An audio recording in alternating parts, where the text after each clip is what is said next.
Olá pessoal, tudo bem com vocês?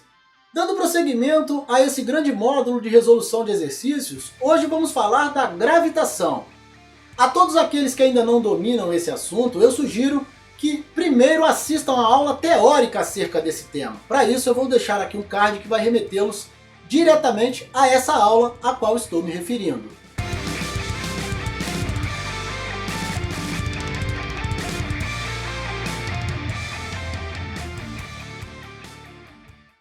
Vamos ao nosso primeiro exercício de aplicação. O cometa Halley se aproxima da Terra a cada 76 anos aproximadamente. A última vez em que esteve próximo da Terra foi em 1986 e deverá retornar em 2061. Ele gira em torno do Sol com órbita elíptica, como mostra a figura, sendo 88 vezes 10 a nona metros a sua distância mínima ao Sol. Calcule a distância máxima do cometa ao Sol, sabendo que a distância média da Terra ao Sol é 150 vezes 10 a nona metros. Bom, de acordo com a terceira lei de Kepler, o raio da órbita da Terra ao cubo, dividido por seu período ao quadrado, será igual ao raio da órbita do cometa ao cubo dividido por seu período ao quadrado. Em outras palavras, é constante a razão entre o cubo do raio e o quadrado do período das órbitas dos corpos celestes. Bom, o raio da órbita da Terra é 150 vezes 10 a nona, e isso elevado ao cubo, dividido por 1 ao quadrado. Aqui, o raio da órbita da Terra é a distância que a Terra tem do Sol, 150 vezes 10 a nona. E o seu período é 1, porque a Terra leva 1 ano para dar a volta em torno do Sol. O raio da órbita do cometa a gente desconhece, o raio da órbita dele é desconhecido. Mas eu sei que o período é 76, porque aqui foi dito, o cometa leva 76 anos para dar uma volta inteira em torno do Sol. Então, o raio da órbita do cometa será a raiz cúbica de 150 vezes 10 a nona elevada ao cubo, vezes 76 ao quadrado. Vamos ver por quê? Aqui eu posso multiplicar o raio da órbita do cometa ao cubo e aqui eu posso fazer esse produto. Bom, fazendo aqui as potências e os produtos e posteriormente extraindo a raiz cúbica desse resultado, nós teremos um valor para o raio da órbita do cometa igual a 2.685 vezes 10 a nona metros. Mas o problema não pede o raio da órbita do cometa, ele pede a distância máxima do cometa ao Sol. A gente viu na aula teórica que a gente consegue calcular a distância média do raio da órbita do cometa, fazendo o raio da órbita do cometa igual à distância mínima mais a distância máxima dividido por 2. Logo, nós teremos que 2 vezes o raio da órbita do cometa será igual à distância mínima mais a distância máxima, multiplicando 2 do outro lado dessa igualdade. E, portanto, a distância máxima será 2 vezes o raio da órbita do cometa menos a distância mínima. Teremos, então, 2 vezes 2.685 vezes 10 a nona, menos 88 vezes 10 a nona, que é a distância mínima do cometa ao Sol. Fazendo esses cálculos, nós vamos chegar a uma distância máxima aproximada de 5,3 vezes 10 elevado a 12 metros. Bom, aqui nós temos a terceira lei de Kepler. A razão entre o cubo do raio e o quadrado do período é constante. Então aqui nós temos o raio da Terra ao cubo, o raio da órbita da Terra ao cubo, dividido pelo período da Terra ao quadrado, é igual ao raio da órbita do cometa ao cubo, dividido pelo período do cometa ao quadrado. Aqui o raio da Terra, o raio médio, da órbita da Terra, é a distância média que a Terra está do Sol, tá aqui, ao cubo, dividido por 1 ao quadrado, 1 é o seu período, a Terra leva 1 ano para dar uma volta em torno do Sol, será igual ao raio da órbita do cometa ao cubo, que a gente desconhece, dividido por seu período. Ele leva 76 anos para dar uma volta completa em torno do Sol. Aqui eu posso fazer o produto dos meios pelos extremos, eu ficarei com o raio da órbita do cometa ao cubo igual a 150 vezes 10 a nona vezes 76 ao quadrado, e extraindo a raiz cúbica desse produto, eu tenho o raio da órbita do cometa. É o que está aqui. Bom, aqui eu posso tirar o 150 vezes 10 a nona desse radical, porque ele está elevado ao cubo e a raiz é cúbica. E aí eu ficaria com o raio da órbita do cometa igual a 150 vezes 10 a nona vezes a raiz cúbica de 76 ao quadrado. Extraindo a raiz cúbica de 76 ao quadrado e multiplicando por 150, eu vou encontrar 2.685 vezes 10 a nona metros. Esse é o raio da órbita do cometa. Mas o problema não quer o raio da órbita do cometa. Ele pede a distância máxima do cometa ao Sol. E sabemos que o raio da órbita do cometa é a distância média do cometa até o Sol. Portanto, o raio da órbita do cometa será igual à distância mínima mais a distância máxima dividido por 2. Multiplicando o raio da órbita do cometa por 2, teremos a distância máxima igual a 2 vezes o raio da órbita do cometa menos a distância mínima. O raio da órbita do cometa nós acabamos de encontrar, está aqui, ó, 2.685 vezes 10 a nona. E a distância mínima nos foi dada, está aqui, ó, 88 vezes 10 a nona. Então eu ficarei com 2 vezes 2.685 vezes 10 a nona menos 88 vezes 10 a nona. Fazendo esse produto e posteriormente essa subtração, nós encontraremos a distância máxima do cometa até o Sol igual a 5.282 vezes 10 a nona. Escrevendo isso na forma de notação científica, a distância máxima do cometa ao Sol será aproximadamente 5,3 vezes 10 elevado a 12 metros.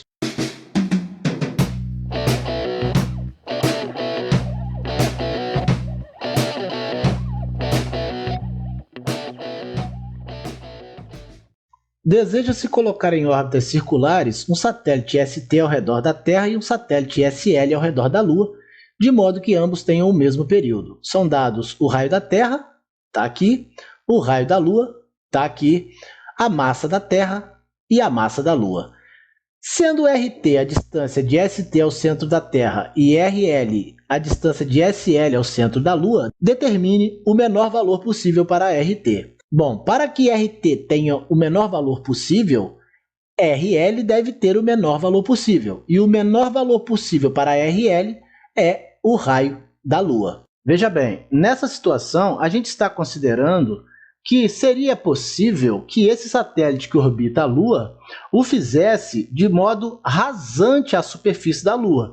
E por conta disso, o raio de sua órbita seria o raio aproximado da Lua. Usando o menor raio para o satélite que vai orbitar a Lua, eu consigo encontrar o menor raio possível para o satélite que vai orbitar a Terra.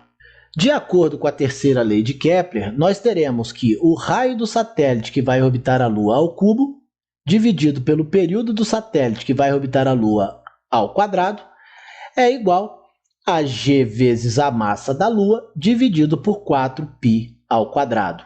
De igual modo, o raio do satélite que vai orbitar a Terra ao cubo, dividido pelo período do satélite que vai orbitar a Terra ao quadrado, é igual a g vezes a massa da Terra dividido por 4π ao quadrado. Isso nós vimos lá na nossa aula teórica. Bom, daqui eu tiro que o período do satélite que vai orbitar a Lua ao quadrado é igual a 4π ao quadrado vezes o raio da órbita do satélite que vai orbitar a Lua ao cubo, dividido por g vezes a massa da Lua. De igual modo, o período do satélite que vai orbitar a Terra ao quadrado será igual a 4π ao quadrado vezes o raio do satélite que vai orbitar a Terra ao cubo, dividido por g vezes a massa da Terra. Bom, como o problema me diz que os períodos devem ser o mesmo, então o período do satélite que vai orbitar a Lua ao quadrado deve ser igual ao período do satélite que vai orbitar a Terra ao quadrado. E, portanto, eu posso igualar essas equações. E é isso que eu vou fazer aqui, ó. 4π ao quadrado vezes o raio do satélite que vai orbitar a Lua ao cubo, dividido por g vezes a massa da Lua será igual a 4π ao quadrado vezes o raio do satélite que vai orbitar a Terra ao cubo, dividido por g vezes a massa da Terra. Aqui eu posso simplificar 4π ao quadrado com 4π ao quadrado, g com g, e aí vai sobrar o raio do satélite que vai orbitar a Lua ao cubo, dividido pela massa da Lua, será igual ao raio do satélite que vai orbitar a Terra ao cubo, dividido pela massa da Terra. Pois bem, o raio do satélite que vai orbitar a Terra ao cubo será igual ao raio do satélite que vai orbitar a Lua ao cubo vezes a massa da Terra dividido pela massa da Lua.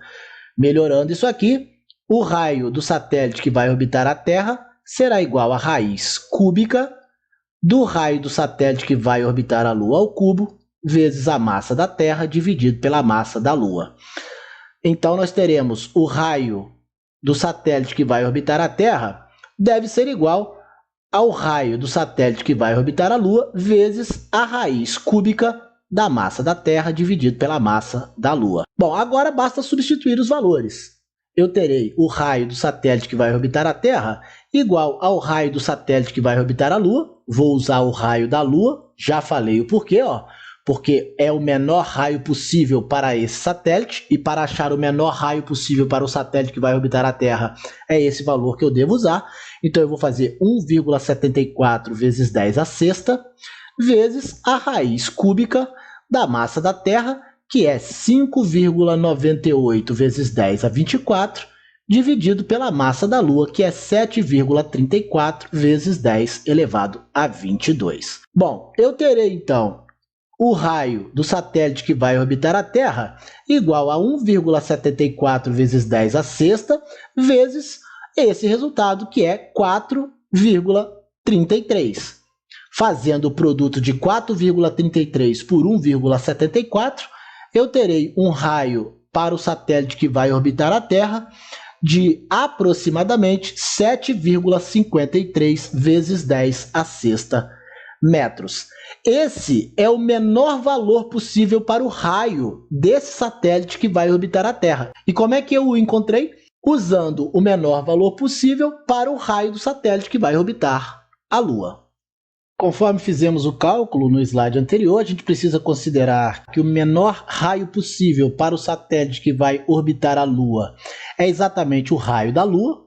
E aí, usando a terceira lei de Kepler, eu chego à igualdade dos quadrados dos períodos tanto do satélite L quanto do satélite T, e por isso eu posso igualar essas equações, estão aqui.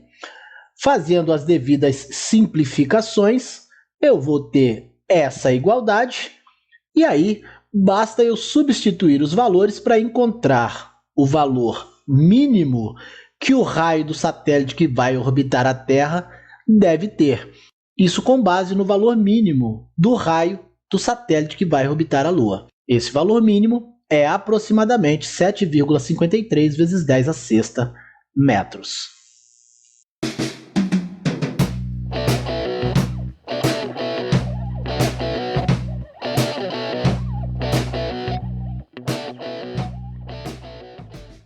A densidade de um corpo é a razão entre sua massa e seu volume, ou seja, a densidade é a massa dividido pelo volume. Se fosse possível colocar um satélite em órbita rasante em torno da Terra, o seu período seria T. Sendo G a constante de gravitação universal, expresse a densidade média da Terra em função de T e G. Pois bem, a gente sabe que o raio ao cubo dividido pelo período ao quadrado é igual a Gm dividido por 4π ao quadrado. Aqui a terceira lei de Kepler, nós vimos isso na nossa aula teórica. Bom, isolando a massa, nós teremos que m é igual a 4π ao quadrado vezes r ao cubo, fazendo essa multiplicação, dividido por g vezes t ao quadrado, multiplicando g pelo período ao quadrado. Bom, mas nós sabemos que a Terra é uma esfera, e o volume da esfera é igual a 4/3 de πr3. Como o problema me disse que a densidade é a massa sobre o volume, a densidade será igual a massa 4π ao quadrado vezes r ao cubo dividido por g vezes t ao quadrado, dividido pelo volume, que é 4/3 de πr3. Fazendo essa divisão de frações, eu terei que a densidade é igual a 4π ao quadrado vezes r3 dividido por g vezes t ao quadrado, vezes o inverso da segunda fração, né? Que é 3 sobre 4πr3. Eu posso aqui simplificar r3, também posso simplificar o 4, posso simplificar o π com o quadrado, me sobra então 3π dividido por g vezes t ao quadrado. Então, nós temos aqui a densidade expressa em função de g e t, conforme o problema nos pediu. Aqui, usando a terceira lei de Kepler, né, e a relação que Newton estabeleceu com a terceira lei, a gente tem que r ao cubo dividido por t ao quadrado é igual a gm dividido por 4π ao quadrado, fazendo aqui os produtos dos meios pelos extremos e isolando o período ao quadrado, a gente chega a T2 igual a 4π ao quadrado R3 dividido por gm. Aqui nós podemos isolar a massa fazendo 4π ao quadrado vezes R3, está aqui, G vezes T2 está aqui. Então, esse é o valor da massa. A gente sabe que o volume da Terra, a Terra sendo uma esfera, será igual a 4/3 de πr3. A Terra é aproximadamente uma esfera, né? Então, de posse da massa e do volume, eu posso usar a equação que o problema me forneceu. A densidade igual a massa dividido pelo volume. Então, a densidade será igual a massa vezes 3 dividido por 4πr3. Estou repetindo a primeira fração e multiplicando pelo inverso da segunda. Logo, nós teremos uma densidade igual a 3 dividido por 4πr3 vezes a massa. E a massa nós encontramos aqui. Então, substituindo esse valor no lugar da massa, nós podemos fazer essas simplificações. Ó. A gente está simplificando aqui, 4 com 4, π com o quadrado, R3 com R3, nos sobra 3 vezes π dividido por g vezes t elevado ao quadrado. Então, aqui nós temos a densidade em função do período e da constante de gravitação universal, tal qual o problema nos pediu.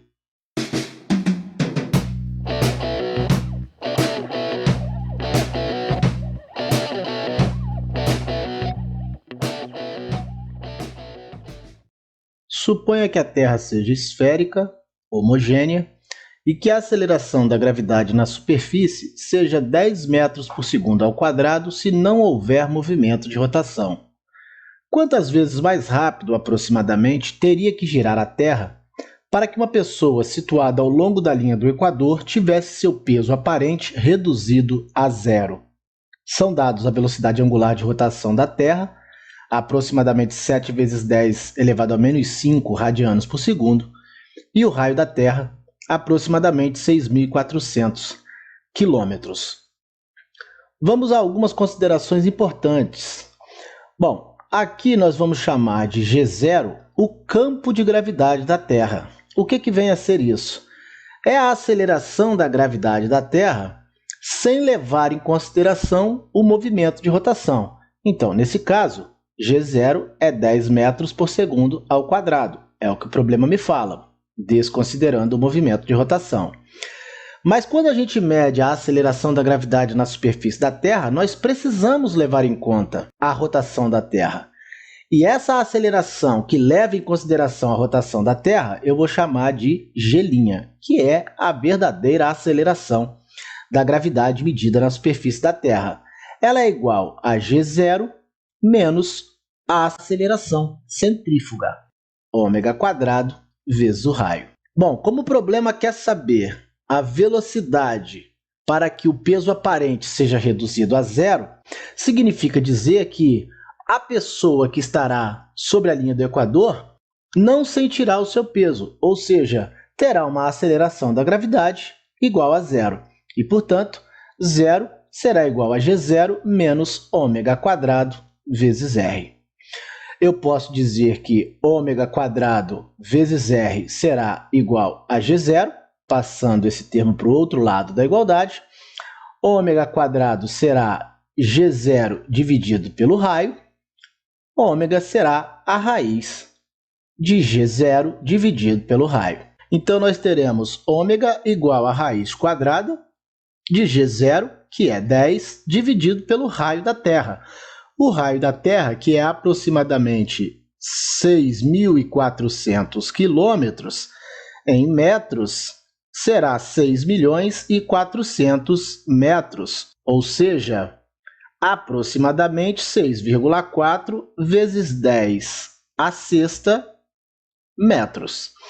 Então, é isso que eu vou colocar aqui, 6,4 vezes 10 elevado à sexta.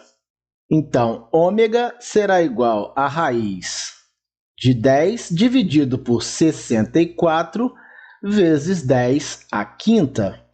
Então, aqui simplificando 10 com o 10 à quinta, nós teremos ômega igual a raiz quadrada de 1 dividido por 64 vezes 10 à quarta.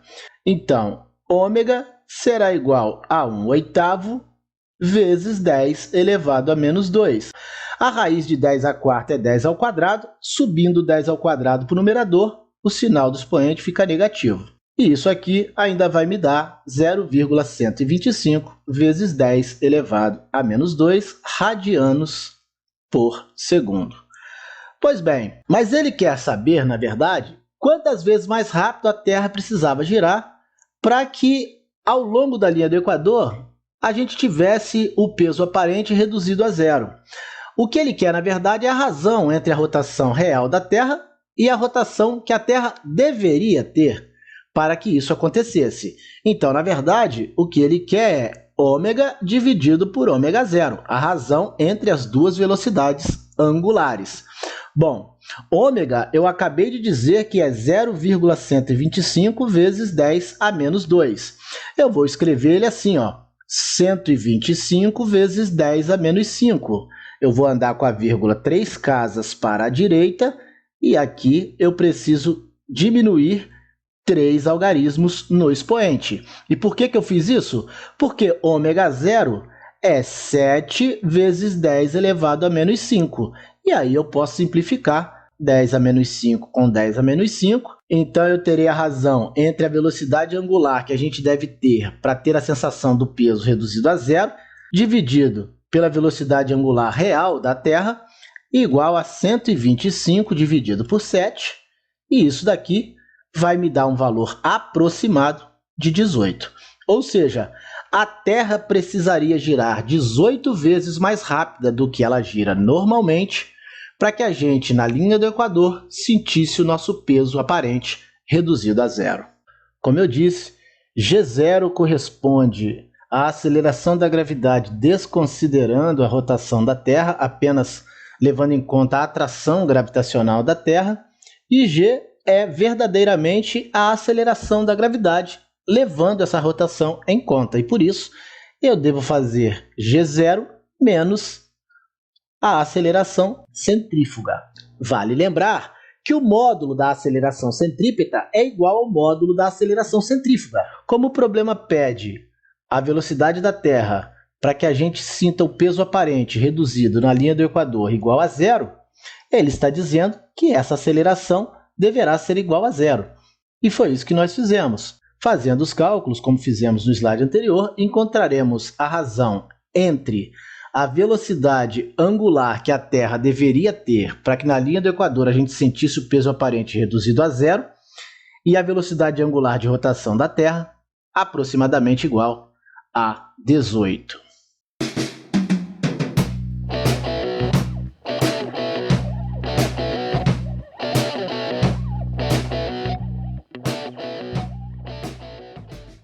Um projétil é lançado verticalmente para cima a partir de um ponto próximo da superfície da Terra, com velocidade inicial de 7 vezes 10 a terceira metros por segundo. Calcule a altura máxima atingida pelo projétil.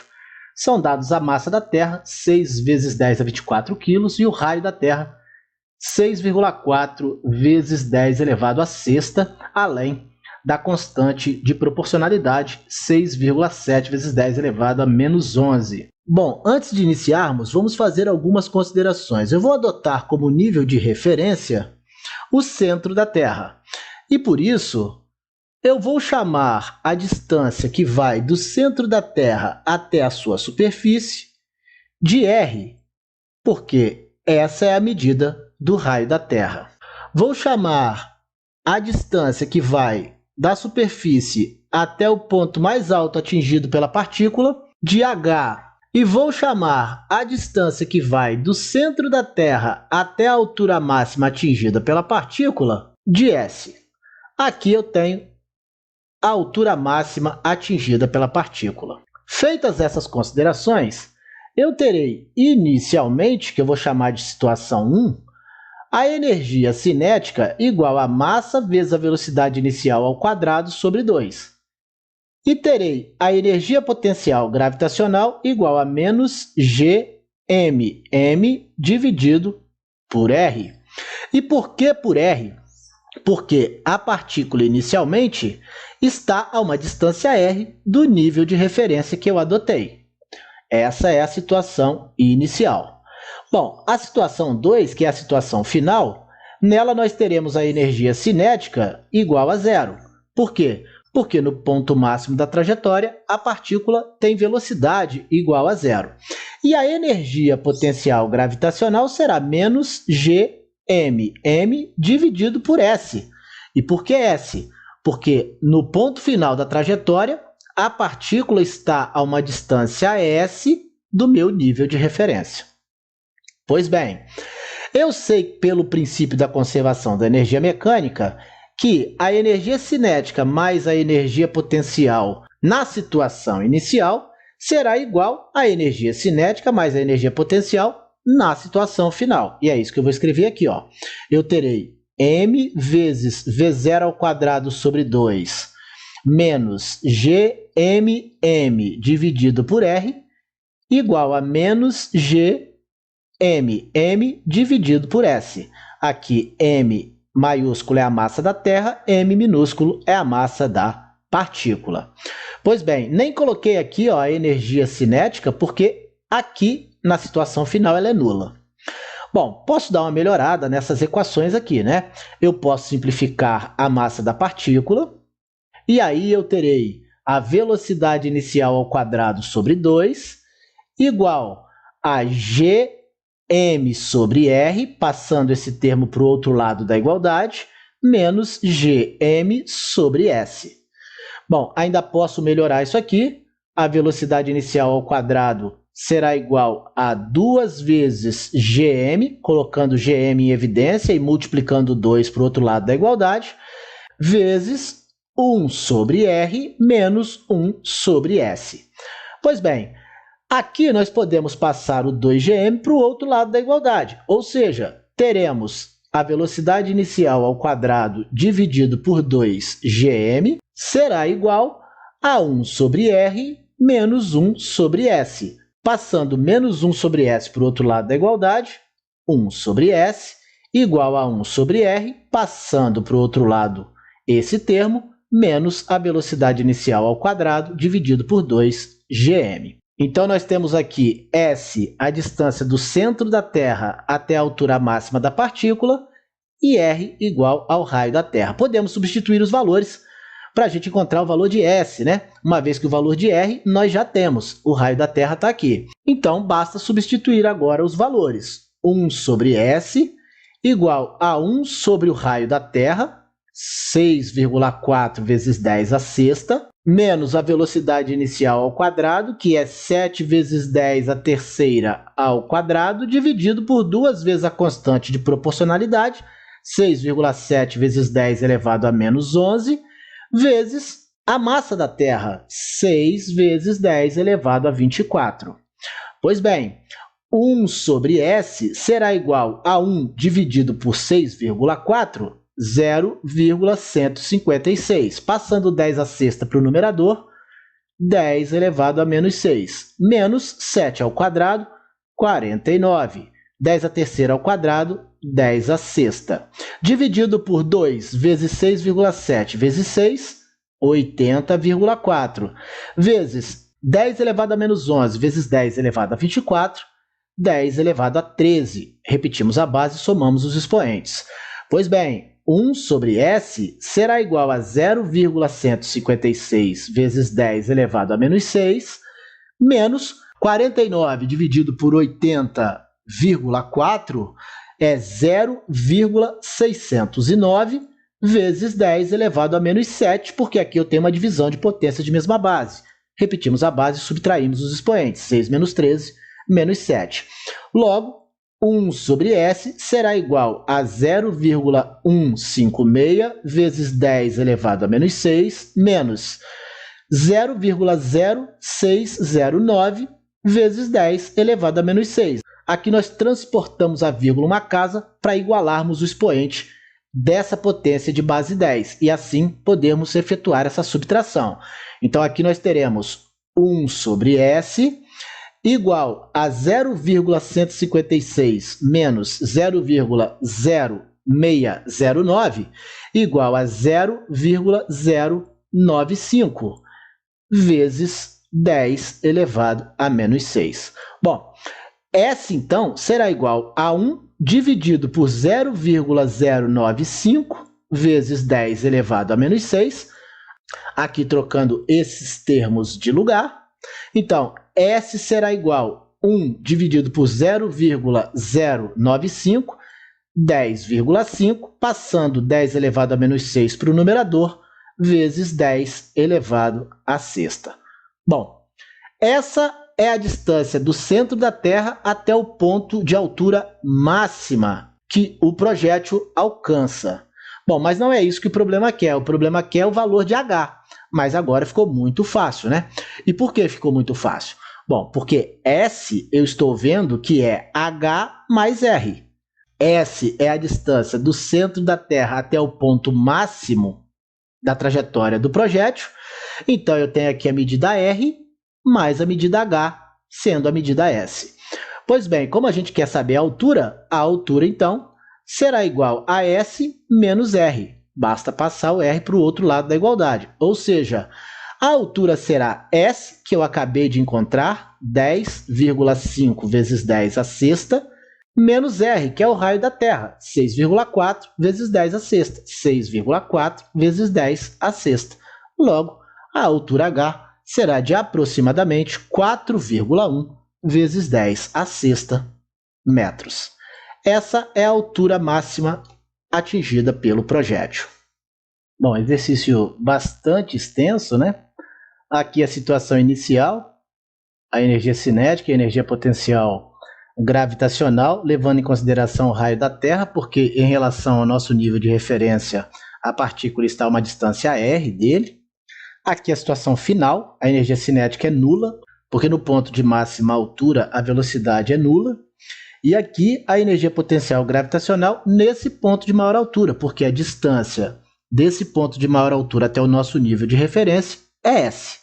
Então aqui é S, certo?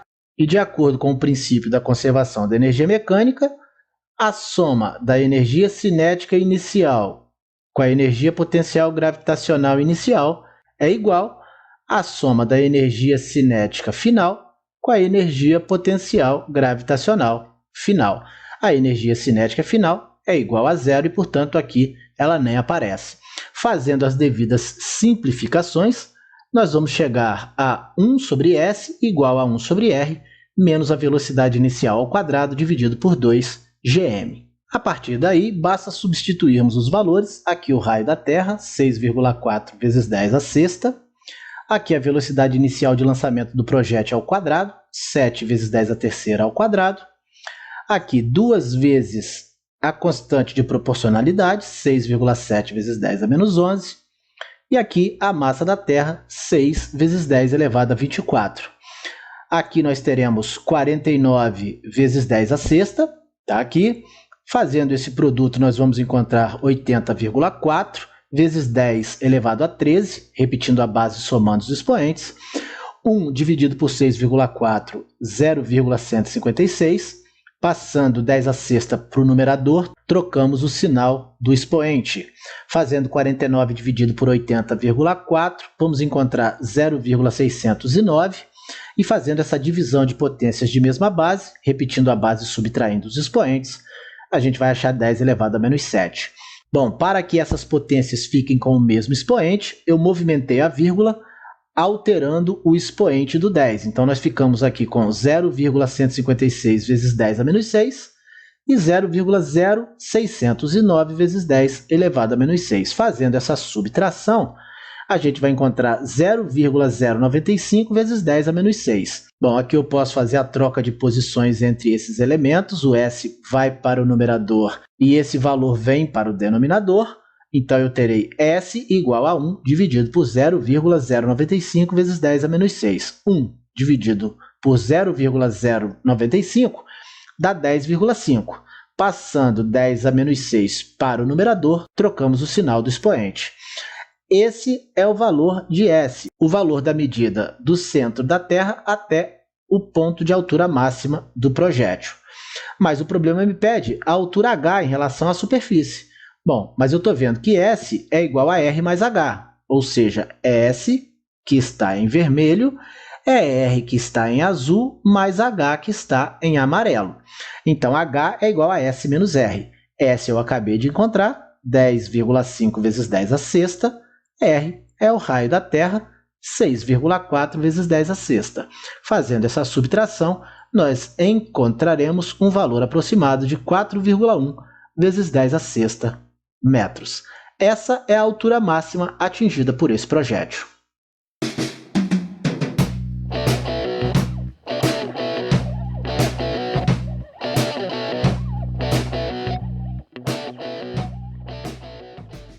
Vamos ao nosso último exercício de aplicação. A velocidade de escape da Terra é 11,2 km por segundo. Calcule o valor aproximado da velocidade de escape do planeta Urano, sabendo que sua massa é 15 vezes maior que a massa da Terra e o seu raio é 4 vezes maior que o raio da Terra. Bom, nós sabemos que a velocidade de escape da Terra é dada pela equação raiz de 2gm dividido por r. Para calcularmos a velocidade de escape em Urano, vamos usar os dados que o problema nos deu. Nós vamos fazer a raiz quadrada de 2 vezes g vezes 15m, pois o problema me disse que em Urano a massa é 15 vezes maior que a massa da Terra, dividido por 4r, porque o problema também me disse que o raio de Urano é 4 vezes o raio da Terra. Pois bem, desenvolvendo isso, nós ainda podemos escrever o seguinte, ó.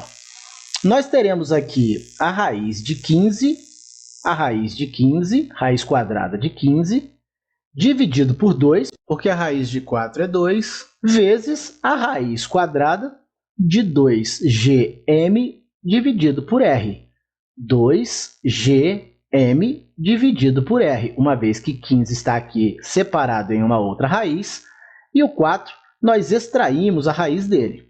Bom, mas observe que isso daqui, ó, é a velocidade de escape da Terra. Então, nós teremos a velocidade de escape em Urano igual a raiz de 15 sobre 2 vezes 11,2, que é a velocidade de escape da Terra que o problema me deu. Equivale a essa equação aqui. E, portanto, a velocidade de escape em Urano será de 1,94 vezes 11,2. Aqui nós temos 1,94 vezes 11,2. Encontraremos, então, a velocidade de escape de Urano de aproximadamente 21,7 km por segundo. Essa é a velocidade de escape nesse planeta. Observe que, por conta da sua massa ser muito maior, é muito mais difícil escapar do campo gravitacional de Urano. Bom, aqui nós temos a equação do cálculo da velocidade de escape na Terra. Aqui a velocidade de escape em Urano, trocando a massa da Terra por 15 vezes a massa da Terra. O problema me disse que a massa de Urano é 15 vezes maior que a massa da Terra. E trocando também o raio da Terra por 4 vezes o raio da Terra, porque o problema também me disse que Urano tem um raio 4 vezes maior que o da Terra. Separando aqui o 15 em uma raiz quadrada e extraindo a raiz quadrada de 4, que é igual a 2, nós teremos a raiz quadrada de 15 sobre 2 vezes a raiz quadrada de 2gm sobre r. E a raiz de 2gm sobre r é igual a 11,2, porque isso é igual à velocidade de escape da Terra. Portanto, eu posso trocar a raiz quadrada de 2gm sobre r por 11,2. A raiz de 15 sobre 2 dá 1,94. Fazendo esse produto, nós chegaremos à velocidade de escape do planeta Urano de aproximadamente 21,7 km por segundo. Com isso, encerramos o estudo da dinâmica. Na próxima aula, abordaremos a estática, falando do equilíbrio de um ponto material. Eu aguardo vocês no nosso próximo encontro. Um grande abraço a todos e até a próxima.